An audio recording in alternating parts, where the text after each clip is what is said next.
দিয়ে দিব পেঁয়াজ কুচিগুলো। পেঁয়াজ তাড়াতাড়ি ভাজার জন্য লাগে। এরপরে দিয়ে দিচ্ছি পরিমাণ মতো কিছুক্ষণ ভেজে নিব। এবার দিয়ে দিচ্ছি তেজপাতা দিয়ে দিচ্ছি। এবার দিয়ে দিচ্ছি অল্প পরিমাণ মশলা। আরও হালকা ভেজে নিব। এবার দিয়ে দিব টমেটো, হালকা পরিমাণ পানি রেখে দিব।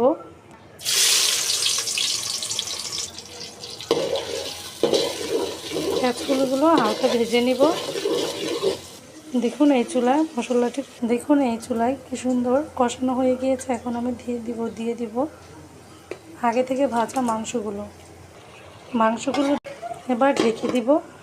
অপর যে চুলাটি পোলার জন্য দিয়ে দেব তেজপাতা, আর এগুলো দুইটা, এগুলোও কিছুক্ষণ ভেজে নিব।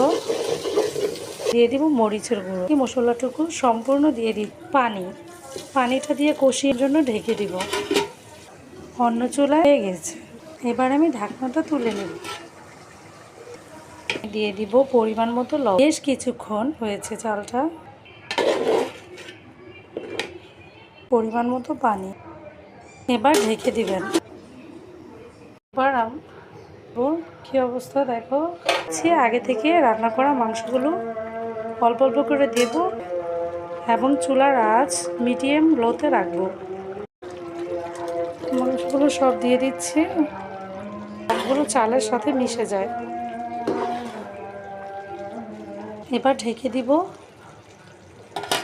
ঢাকনাটি তুলে নিব, দেখবো কীরকম হয়ে থাকে। খুব সুন্দর হয়েছে, একদম ঝরঝরে হয়েছে।